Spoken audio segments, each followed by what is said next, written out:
Почитувани гледачи, добро утро уште еднаш за оние кои што сега се вклучуваат. Ја следите утринската емисија Нов ден на К3 телевизија.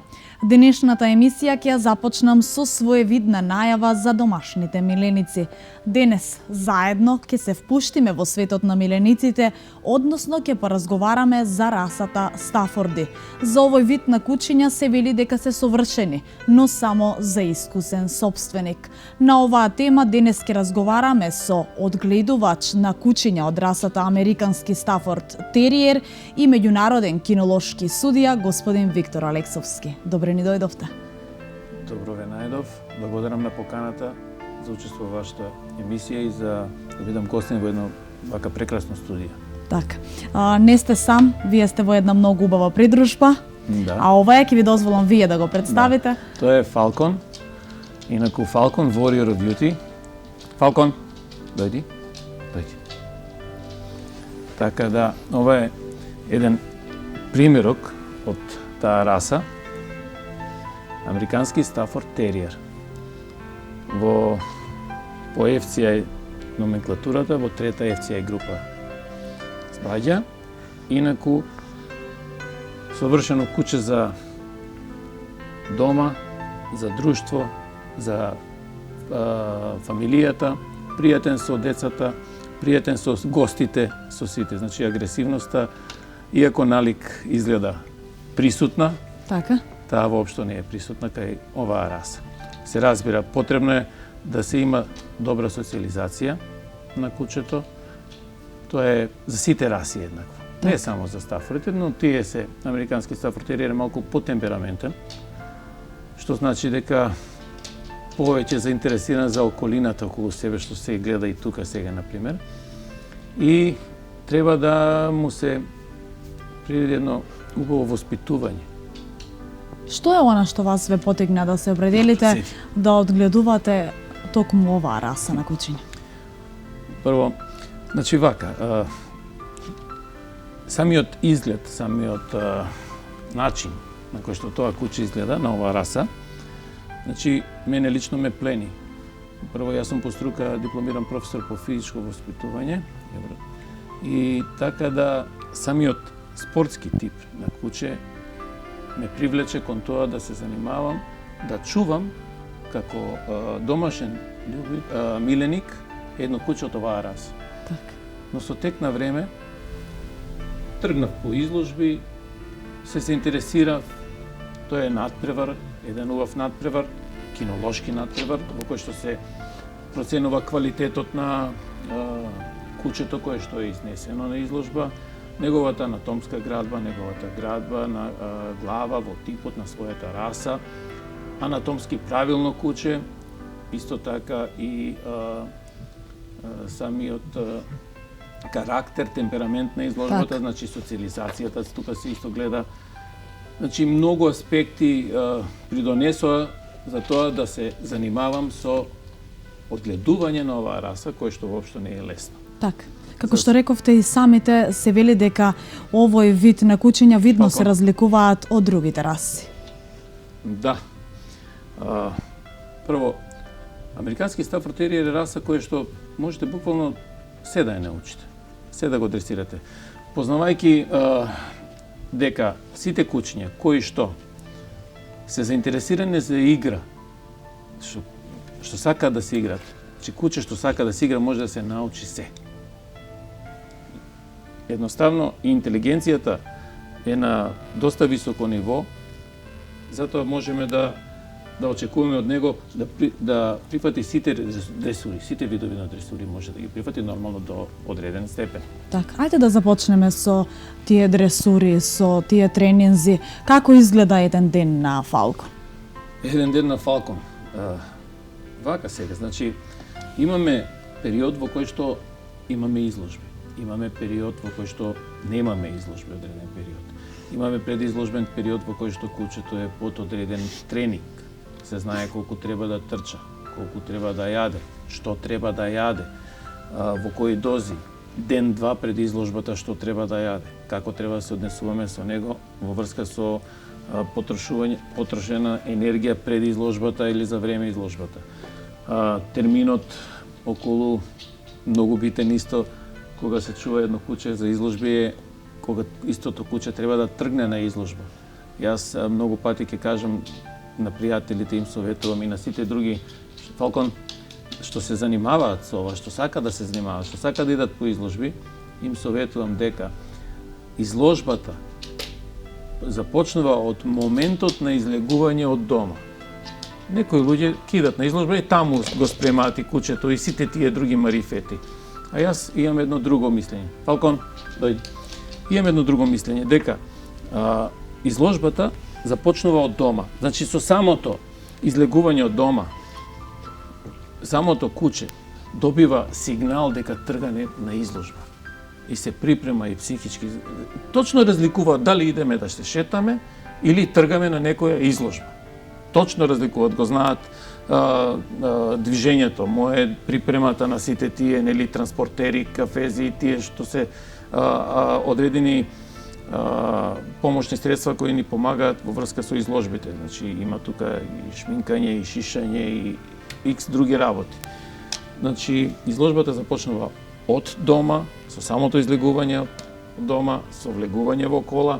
Кучето мора да биде припремено да не се случи за во тек на изложбата да дојде до да врши нужда насред изложба. Значи влегувате во еден ринг кај што треба да го представите кучето и тоа природната појава велат многу е, тоа не се контролира, не, напротив, тоа се контролира многу лесно. Ако си го познавате своето куче, знаете тачно тајмингот кога тоа треба. Затоа тие редовните дневни оброци се знаат кога се. Според оброците се знаат и нуждите на кучето. Така. Каква е исхраната на оваа раса на кучиња? Значи, доколку сакаме врвен резултат, не е битно дали зборуваме за Стафорд или за други раси. Многу е битно да посветиме внимание на правилна исхрана од самиот почеток на кутрето, значи од раѓање па до возраста на кучето, зависно од возраста. Така. Значи, кога ќе се раѓа кучето, се знае дека нели мајката е под специфична појачена исхрана. После, јас од мојата пракса барем, јас ги прихранувам малецките после 20-тиот ден од нивното раѓање со специјална храна која што е наменета за нив. Специјално за мали кутриња, за мали во возраста, значи не за мала раса, туку мали во возраста. Понатаму, како растат, така се менјава и типот на храната. Нели имаме папи, имаме јуниор, имаме адулт. Он сега моментално е на адулт, но во моментите кога се спремаме за изложби, користиме специфична спорт храна, значи енергетски збогатена со повеќе протеини, минерали, витамини, сите потребни елементи за еден успешен, правилен изглед на тоа куче. Значи, исхраната кај мене лично, и тоа го препорачувам на сите, се состои од дехидрирана храна, од типот кој што собственикот ќе го избере.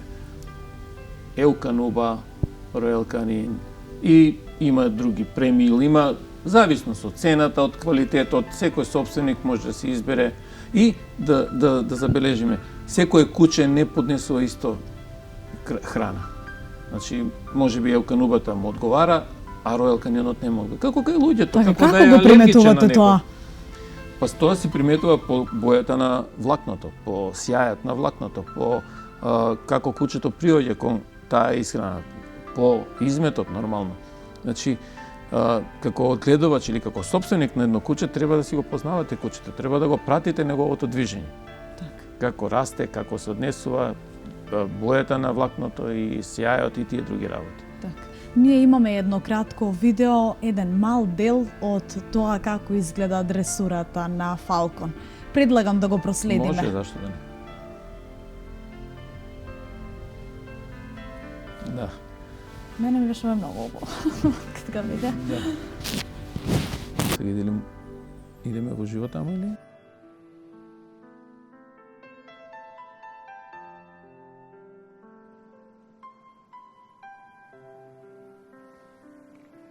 Што е ова што го гледаме? Ова сега што го гледаме просторијата во која што Фалкон се припрема за собствените надпревари, за изложби. Секако ова не се учи за еден ден, ова се учи од како кутрето ќе е мало. Значи, во одредени услови кога времето не ни дозволува, јас користам спортски трака, тренажер за припрема на кучето и е од голема помош да се има една ваква просторија или и направа за, но тоа зборуваме за едно професионално чување на кучиња. Така, во какви услови треба да се чуваат овие кучиња? Како раса, тие се доста издржливи. Значи, воопшто не им представува проблем да се чуваат надвор, во надворешни услови, со добро уреден бокс, нормално, и топла кучичка, но многу поголем број од луѓе ги чуваат внатре, во соба. Им посветуваат многу повеќе внимание. Секако јас секако би сакал како одгледувач кога на некого ќе дадам или продадам кутре, сакам да го видам дома, внатре, и да го видам во убави услови и надвор во еден убав среден бокс. Не може да се случи, многу ретко се случува да дадам куче на некој, претходно да не разберам каде ќе живее, како ќе го чува, со што ќе го храни и така натаму. Значи, малолетно лице од мене не може да добие куче од оваа раса, никако, ни подразно. Не е битна цената, не се битни парите. Мислам дека малолетните деца без присуство на родител не може да воспитува едно вакво куче. Ова е темпераментно куче. Поготово мажек. Женката е нешто друго. Поготово мажек. Мажекот бара цврста рака, карактер за чување. Кај малолетните лица може да се случи да добие погрешна социализација и да тргне во погрешен правец, борби и така натаму. Токму тоа, кога гугламе за американскиот Стафорд териер, можеме да прочитаме и да видиме дека бараат внимание пред се, социализација, тренинг и дресура. Да, значи многу љубов, многу внимание и многу правилен пристап кон оваа раса треба да се има, поготово доколку се реши да се чува дома во соба. Так. Затоа што како карактери се доста јаки и темпераментни. Сепак на сите им советувам, дали тоа ќе биде американски Стафорд териер или некоја друга раса, мора да разберат сите луѓе дека пред се тој е домашен миленик. Сум слушнал многу пати, некој можеби сега ќе ми замери на ова што ќе го кажам. Син ми, моето дете, не. Тоа е куче, домашен миленик, и најсреќно е кога ќе му се однесувате како да е куче. Штом ќе му ставите човечки атрибути, човечки работи, нема да е среќен. Ниту па вие со него. Значи, не препорачувам качување на перница, спиење на кревет. И јас го чувам внатре. Но тој си има собствено капче, собствен простор, не се качува на кревети. Воспитане не се качува на кревети. Тоа сепак е многу битно, затоа што некој ќе каже, ама јас си го чувам, го капам, нозете му ги тенат. Да, но сепак он е посреќен кога си знае местото кај му. Така. Верувајте ми. Јас во самата најава реков дека во своевидната најава дека оваа раса на кучиња се посебни кучиња, но совршени, но само за искусен собственик. Што треба да поседува пред се добриот одгледувач на американскиот Стафорд териер? За да се стане одгледувач на американски Стафорд териер, или на било која друга раса, прво, како огледувач да кажам, најбитно ми е здравствената состојба на кучињата. Значи, имаме како кај луѓето и тука имаме одредени прегледи на срце, прегледи на бубрезите, на очите и забите. Значи, болести на кожата се присутни кај многу раси, кај многу кучиња, но тоа е се поради непланскиот узгој, односно не грижата на одреден некој си одгледувач за проблемите кои што неговата единка ги има. Значи, доколку мајката ги има одредени проблеми, таа ги пренесува на своите потомци, исто и родителот, нели, таткото. Затоа е многу битно да се има здрава женка, која што служи за приплод, со бирање на правилен здрав мажек. Значи, воопшто не е битно дали ние имаме дома или во комши имаме, многу е убав овој мажек. Не, пред се ми е битно здравствените карактеристики на тој мажек. Покотово, кај оваа раса, постои еден проблем на невролошки план, има болеста се нарекува атаксија. Значи, тоа е заболување на невролошко заболување и кучето едноставно губи контрола во просторот. Се појавува околу 3 годишна старост. Не може да се движи нормално, паѓа, станува, но тоа ретко кој го знае, ретко кој го кажува кога го продава, препродава кучето. Затоа има тестови, праќаме во лабораторија во Франција, и има и во Кина уште една лабораторија, се зима примерок од ДНК од кучето, се праќа таму и дознаеме дали кучето е атаксија преносител на болеста атаксија, дали е заболено од болеста атаксија или воопшто нема гени на таква болест. И кога знаеме за едно куче какво е, тогаш копираме партнерот. Дали и тој исто има таква болест. Значи, стриктно е забрането парење на кучиња кои што се преносители или се болни од таа болест. Но ретко кој го знае тоа. Така, на колку време препорачувате вообичаено да се прават рутински контроли кај ветеринар за овие кучиња? Не постои ред на рутинска контрола. Доколку земете кутре, да кажеме, од одредена одгледувачница, која максимално се грижи за намалување на бројот на тие преносни, нели, болести, секако се јавуваат, постојат, затоа што генетиката е во прашање. Значи, од 10 кутриња во едно легло, може да се случи едно кутре, две да имаат, од некој си параде, но едно кутре, две е друго од 10 кутриња со иста болест. Праксата му е и советот е што помалку, но до 3 месеци одговорноста е на одгледувачот, вакцинација, следување и после тоа предавање на новиот собственик. Дај Боже, никогаш новиот собственик да не влезе кај ветеринар поради одредени заболувања на едно куче. Значи, но доколку примети проблем во бојата на очите, или крваво око, или друга боја, пожолта, треба да се јави. Доколку кучето е темпераментно и се игра и се е окей, и јаде, нека не се оптеретуваат. Како да направат разлика помеѓу темпераментност и агресивност, бидејќи мораме да признаеме дека на прв поглед, како што и самите рековте, изгледаат малку агресивно? Таков им е ликот, поготово значи, мажјаците се по-агресивно изгледаат, но воопшто не може да направите разлика. Ако сакате да кажете дека сега ќе видиме некој куче, знам сега ово е мирен, ја кидам да го галам. Не, мојот совет. Не поружите рука на туѓо куче. Прашајте прво собственикот, прашајте го. Сум имал ситуација сега, јас имам, значи среќа имам добро куче, не е агресивно и така натаму, но имам ситуација, шетам по градот или некаде и некој ќе пружи рака, чек да го погалам. Прво ќе се праша дали може, дали смее, дали е агресивно, дали не е, дали се плаши можеби од луѓе, можеби не е агресивен на минување, но можеби е агресивен ако го чепка некој. Така да му совете нема. Од оваа раса многу ретко ќе наидете на агресивни кучиња. Многу ретко.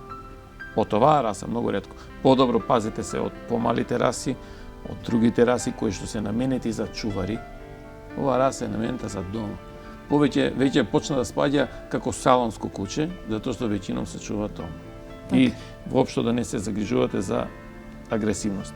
Ова е една интересна порака и едно интересно сознание за нашите гледачи, бидејќи покрај питбулите и овие американски стафорд териери се на лош глас. Да, но еве, вие самите сте сведок, прв пат влегува во студио, прв пат го гледате, се шета, се игра со вас, 3,5 години возрастно куче, само што е дојден од Шпанија, нели? Така, од колку месечна возраст може да се земат овие кучиња за чување? Јас препорачувам на по завршена вакцинација. Значи, дали тоа ќе биде 3 месеци, дали ќе биде 2 месеци и 3 недели, зависно од одгледувачот кога го има завршено тоа вакцинирање. Тоа зависи и од способноста на новиот собственик. Сум имал ситуации кога новиот собственик на своја желба и волја сака да го земе уште порано. Затоа, на мој совет, тоа куче мора, кога ќе го земе порано, значи тоа куче дома мора да живее како во карантин. Нема излегување, нема шетање, нема ништо, се додека не се завршат потребните вакцинации, инаку ќе си умре кучето, ќе се разболи од одредени болести што ги напаѓаат додека се мали и може да умре. Значи тука веќе ризикот и одговорноста не е моја, туку одговорноста е на самиот собственик на тоа куче. Мој совет е 3-месечна возраст. Значи и поради социализација во друштвото, во самиот круг кај што расте. Таму социализацијата започнува таму. Така. Сега кога сме веќе и кај тие малку навлезени кај хигиенските навики, какви се тие на оваа куче? Како кај сите други кучиња. Доколку вие му створите навика, кога се излегува надвор, каде се врши нужда, се вршува исто тоа се вршува со оброците. Обично кучињата после оброк вршат нужда. Значи, ваше е да имате време. Потребно е време, ништо друго. Значи, сите кучиња бараат време, поготово додека се мали. Кога се повозрастни, значи цел ден да остане дома, он цел ден нема да изврши нужда дома, ќе чека момент кој ќе треба се изнесе надвор. И толку. А малото кутре, колку оброци, толку нужди. Значи, а мала нужда цело време. Така да, треба време за да се научи мало кутре. Сите обично губат волја, секаде ми врши нужда по стан. Не. Треба време. Немојте да зимате мало куче доколку немате време да го чувате во стан или да му посветите внимание. После тоа ќе створи погрешна навика, ќе ви врши нужда секаде во стан. Так, како се заштитува од крлежи, да кажеме конкретно? Си има посебни препарати во вид на ампули, на капки. Повеќе видови има, со поширок спектар, со крлежи, со поширок спектар од буви, од комарци. Во поново време поголема опасност почнаа да ни представуваат комарците, пренесуваат срцев црв, кој што после тоа кучето на некој начин умира, пошто се заразува тоа, само комарците го пренесуваат. И најбезбедно е алки околу вратот или капки кои што се ставаат по должна грбната на рбетот. Така. Дали добар одгледувач на американскиот стафорд териер може да развие добар бизнис со тоа? Често поставувано прашање и погрешно толкувано прашање да се биде одгледувач. Не зборуваме за американски стафорд териер, за било која раса, ако сакате да бидете одгледувач. Основата е, мојата идеја зашто сум одгледувач е сосема друга. Воопшто не е бизнис.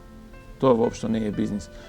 Тоа е на некој начин, според мене, давам дел од себе, од собствениот живот, во помош на креирање на оваа раса, која што, да кажем, секоја раса, или во својот тек се креира, расте, образува, даваме удел во тоа.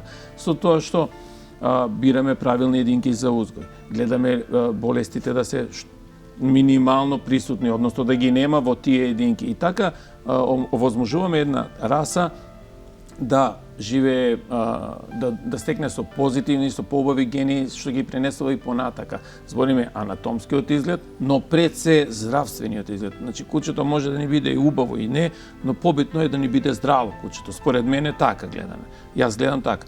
Сега, доколку зборуваме за бизнис, нема тука бизнис. Некој ќе каже, вие продавате кучиња, така натаму, но никој не ги гледа оние други делови.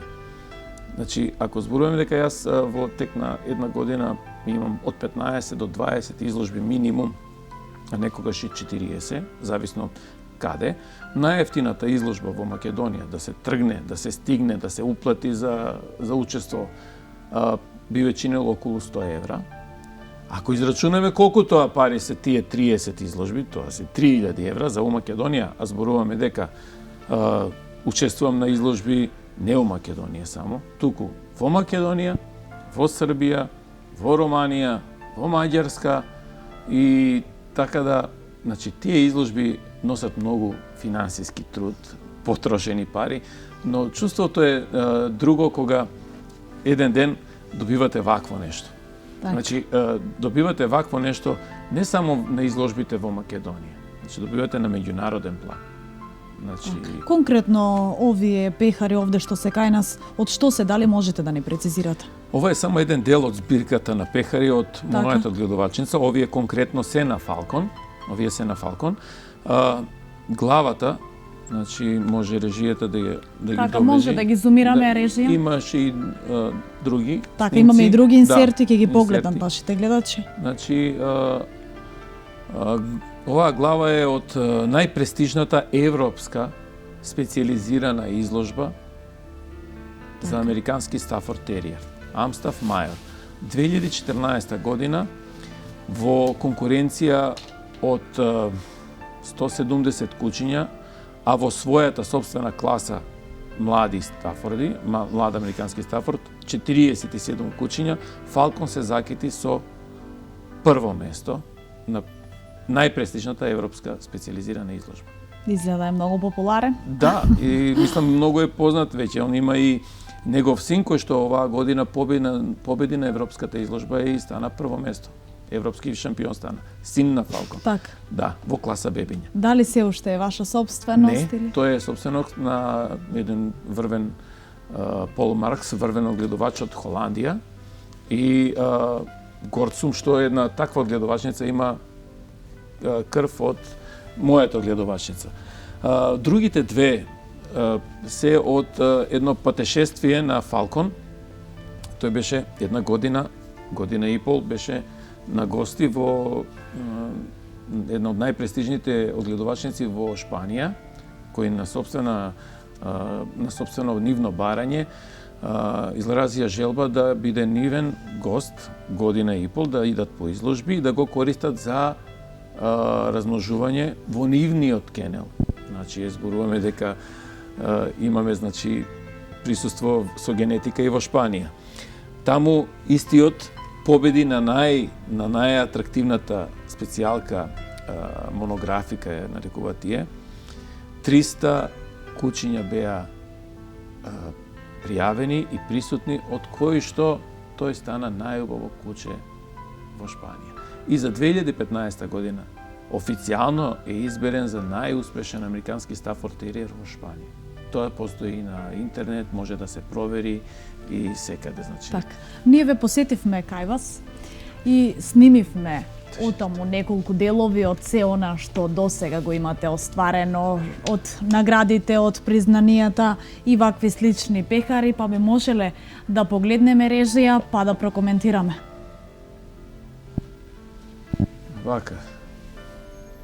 Значи ова е евеа од Амстаф Мајор, главата што ја зборевме пред малку.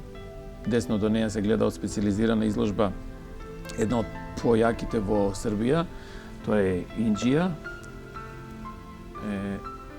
И другите пехари што ги видовме во горниот и долниот ред се од специјализирани изложби во Романија и во Маѓарска, Мастаф во Маѓарска. Таму беше изберен за најубаво младо куче, најубаво куче во движење, најубава глава, сите титули за најубав ги зема, значи од сите надпревари на таа изложба, која што исто беше специјализирана. Вредноста на овие награди од специјализираните изложби се многу посилни и појаки, повредни за еден одгледувач, отколку да кажеме титули и награди што ќе ги добијат на националните или меѓународните изложби во убавина на кучиња. Затоа што таму се среќаваме со многу поголема конкуренција, многу појака конкуренција, таму на тие специализирани изложби идат исклучиво најдобрите одгледувачи во Европа. Еве, во Шпанија се сретнали со, значи во светот се сретнал он. Така да, едно, еве, дипломата од Амстав Мајор. Така да, бизнис не постои. Постои желба да се креира нешто убаво, да се даде дел од себе во нешто убаво, толку. Значи, доколку израчунате, ако продаваме кутриња, како што продаваме, ќе сватите дека уствари станува збор за одреден минус. Не станува збор за ноќарот. За мене лично, седнете на Google, ќе напишете Warrior Duty Kennel, ќе излезат резултатите, ќе излезат кучињата кои што се присутни во Кина, во Франција, во Италија, во Русија. Еве, значи, пример, последната светска изложба беше во Русија.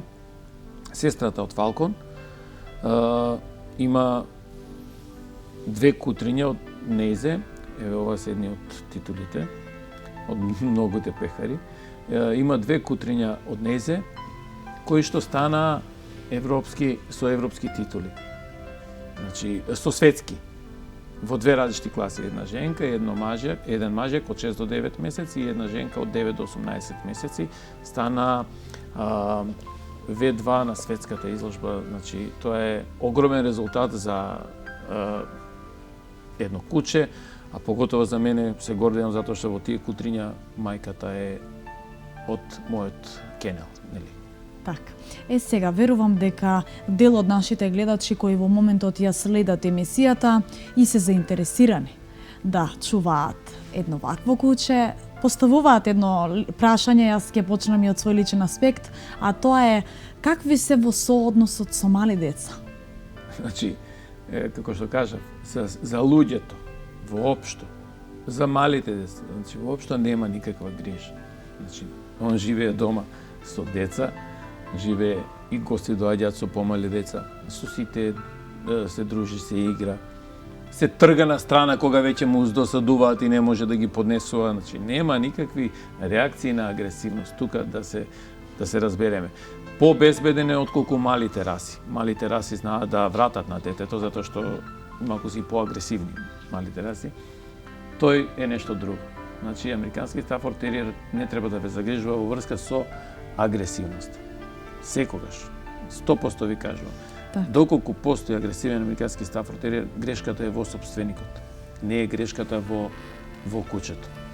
Сега, кога ве најавив, нагласив дека сте меѓународен кинолошки судија, да им го доближиме овој термин на гледачите. Што е всушност вашата обврска таму?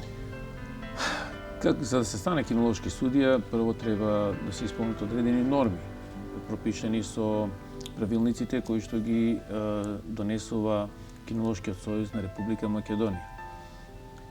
Треба да сте долгогодишен член на одредено кинолошко друштво, да се занимавате со изложби, да сте биле присутни на одредени изложби како помош, како такви работи. Втора работа, има услови кои што се да се стажира на изложбите, на неколку изложби се стажира, се помага во ринг на судијата, се учи од одредени судии.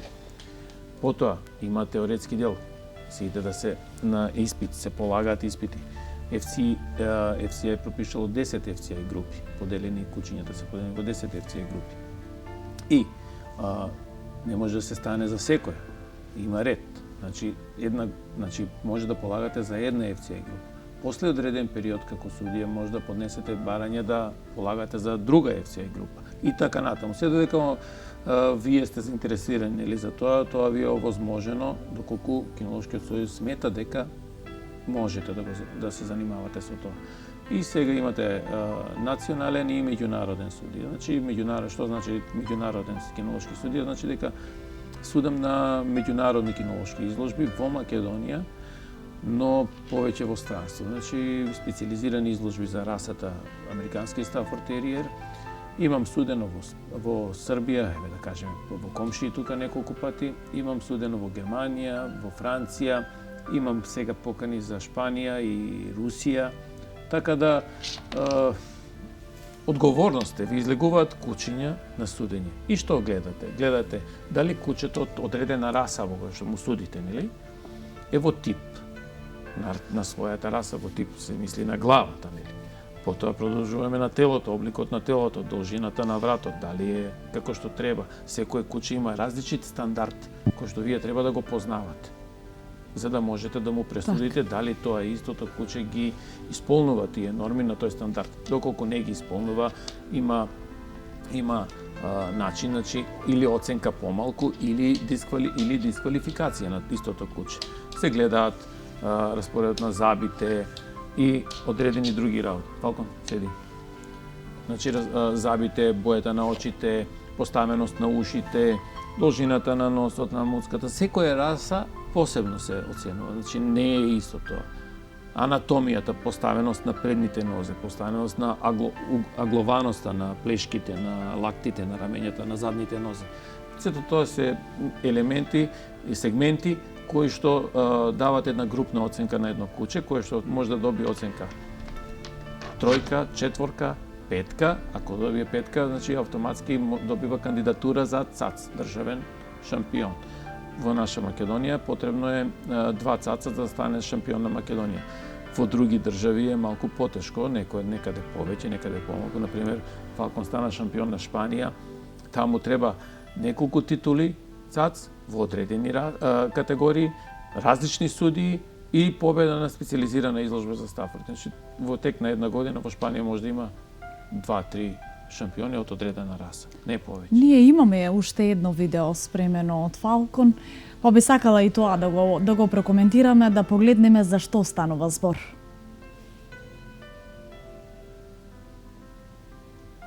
Да, ова е специализирана изложба на Стафорди во Маѓарска. Не, ова е Панонија во Србија. Ова е Панонија Териер Шоу во Србија. Тоа е, Фалкон беше тука само 9 месеци на оваа изложба. Исто и за 2 недели после оваа изложба на Амстав Мајор победи на најпрестижната изложба. Е вака сега, значи тука станува збор за хендлање од мојот пријател и многу добар одгледувач, над 20 години одгледувач на американски Стафорд Териер, Дарко Живановиќ. Инаку хендлинг го спомнав називот. Некогаш ние одгледувачите одлучуваме да не го изведеме нашето куче на изложба, туку да ангажираме професионален хендлер, на кој што работата му е покажување на куче на изложбата. Затоа што едно куче, може би со мене, се однесува на еден начин, Така. а со професионален хендлер, односно со друг непознат човек, се однесува на друг начин. Токму тоа ве натера на таков чекор. Да, поентата на еден добар одгледувач е да процени на која изложба може тој да го води кучето, на која изложба може да го води, треба да го води професионален хендлер. Затоа што некогаш кучето, поред тоа што вие сте му собственик, во самиот ринг чувствува немир доколку вас ве фати трема. Секоја трема, ја имам толку изложби идено. На секоја изложба имам трема. Тоа е нормално некако, возбуда, адреналинот се крева, што ќе биде, ќе победам, нема да победам. А на крајот задоволство. Некогаш има и нефер судења, некогаш има коректни фер судења, но тоа е дел од играта. Значи, нема едноставно судијата може да погреши, можеби иако е најубав, можеби денот не му е на кучето. Има кучето кога едноставно не му е ден, не сака да се такмичи. Така, а веќе спомнавме кои критериуми треба да бидат запазени. Да, темпераментот стои судијка да го проверува, го гледа, самото движење на папчето покажува дека он е весел во рингот, он сака да работи, тоа е темпераментот. Колку се посетени овие изложби? Во Македонија, за жал, трендот на посетеноста опаѓа, но тоа не знам на што се сведува, можеби да е финансиски, може било што да е друго, но на запад посетеноста е голема, значи и сосема друг карактер на изложби е на запад. Еве, ја сега последен пат бев Да не ја спомнам Франција, у Германија бев на специализирано шоу за американски Стафорд териер. Бев повикан од германскиот клуб за Стафорди да им судам. Чувството е прекрасно да се биде на еден таков спектакл. Сите се пријатели, сите се другари, сите се такмичат. И оној што ќе изгуби, ќе пружи рака. И оној што ќе победи, ќе пружи рака. Нема карање, нема викање, нема некои непријатни моменти. За разлика од кај нас на балканскиот простор, може да се случи такво нешто. Може да се случи. А таму не. Јас сепак како спортиста и како, ова го сметам, го доживам како еден надпревар во кој што убаво е да се победи, но убаво е да се научи да се губи. Значи, треба да знаете да го поднесете и поразот. Некогаш ќе ве победи куче кое што не го заслужува тоа. Не ја заслужува таа победа, но тоа не треба вас да ве обесхрабри да паднете доле, туку треба Токму тоа сакав да ве прашам, ајде сега вака лично.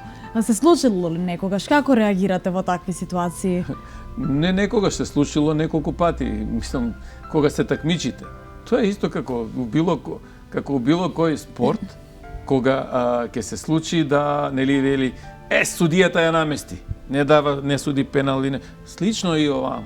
Не треба да се обесхрабрувате, не треба да се... Доколку кучето ваше е убаво и е стварно убаво, и тука малку постои проблемот кај собствениците на кучињата. Мене ми е најубаво, ме намести судијата. А секогаш кучето наше е најубаво. Кој за своето куче ќе каже не е убаво, но еден одгледувач може да оствари напредок во својот узгој на кучиња, доколку е свесен и каже моето куче не е најубаво, ме победи поубавото. Или да си ги знае маните на собственото куче. Нема куче без мани. Иако е најубав, иако е светски шампион, он има мани. Добро куче има мани. Лошо куче има само една мана. Тоа не е добро. Не чини. Ме разбирате? Лошо куче не чини. А добро куче има неколку мани. Значи, тоа е неколку мани. Значи, мора да научите да го поднесете поразот. Тој пораз не треба да ве обесхрабри, треба да ви даде желба да работите понатаму и да ги отворите очите, да кажете чекајте, можеби стварно кучето не ми е добро. Јас така и почнав. Со првото куче Миленик, отидов на изложба, мислевме местат во Скопје, во Македонија. Отидов на најаката специализирана изложба во Србија, добив од германски судија, добив 4. Ја бев пресреќен за 4, пошто на специализирана изложба 4 да се добие е успех, не е дисквалификација. Но таа 4 ми рече: Виктор, кучето е за домашен Миленик. Доколку сакаш да се занимаваш со нешто поозбилно, треба да земеш друга работа.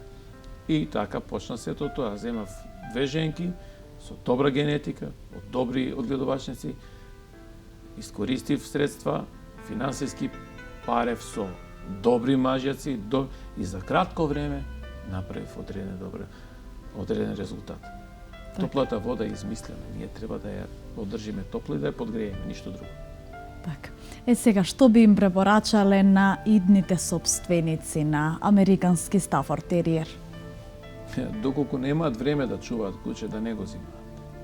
Ова куче бара време, бара љубов, бара енергија. Доколку немаат време, нека не го зимаат.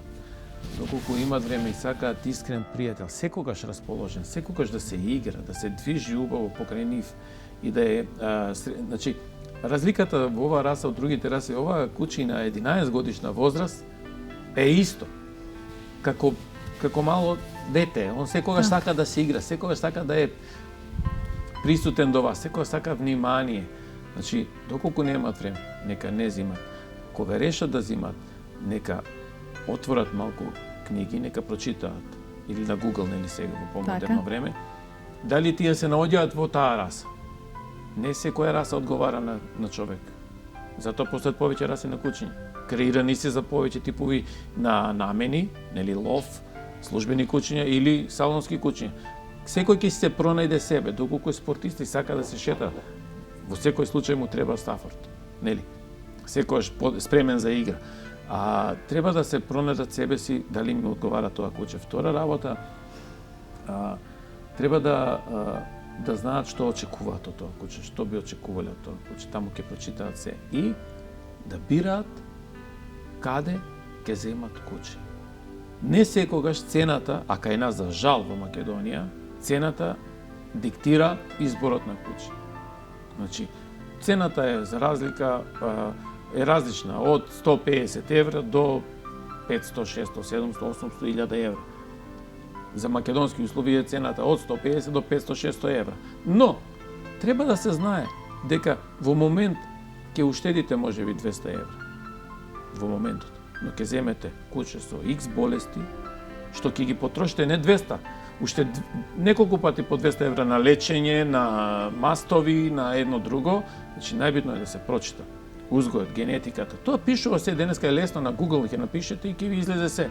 Кај добар одгледувач, ќе го прашате. Има сертификати, ќе ви ги покаже.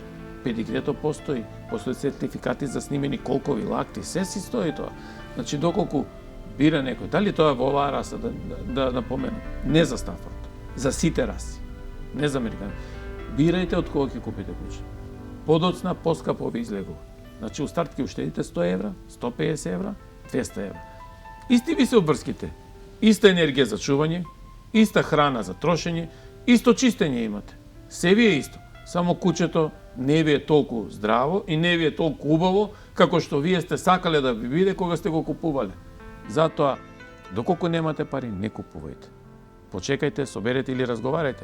Јас, например, кај мене, во мојата гледувачица, давам и поклон кучиња, и продавам. Значи, има кучиња кои што се со врвен квалитет, што може да идат на екстра изложби, веќином ги купуваат на меѓународно ниво од мене кучињата по странство. Има кучиња кои што се со среден квалитет, кои што стварно се убави, но пред се сите се здрави. Сите се здрави и правилни. Има и кучиња кои што ги поклонувам, но со забелешка, со напомена, не смеат да идат во приплод. Значи, поклон ќе добие, треба да знам кај живее, како се чува кучето, треба да не смее да иде во приплод. И има уште една работа што сакам да ја напоменам. Од секој легло што ќе го добијам кај мене, едно куче давам поклон на некој што ќе ми донесе уплатница дека уплатил минимум 100 евра, а за 100 евра да земете куче од кај мене, тоа е мала цена, минимум 100 евра уплата за лечење на некој болно дете, кој во моментот во Македонија постои, нели? Секогаш имаме, нели, се бара помош за да се лечи. Доколку некој ми донесе уплатница 100 евра, поклон му давам кутре. Значи, сакам да помогнам на тоа дете. Одлично. Парите не се битни. Парите доаѓаат и си идат. Да, зашто да не? Зашто да не помогнем? Хуман гест. Што би ви кажала друго, освен да ви се заблагодарам за денешното гостување и пред се што одвоивте време да ја обработиме малку повеќе оваа тема. Се надевам и дека на Фалкон му беше пријатно во нашето студио и дека ќе се видиме повторно со некоја нова издвојувана победа. Благодарам на одвоеното време во вашата телевизија. Се надевам дека ќе се гледаме повторно. Така. И вам ви благодарам, драги гледачи, што не следевте. Се надевам дека уживавте во денешното издание на Нов ден. Останете со програмата на К3 телевизија.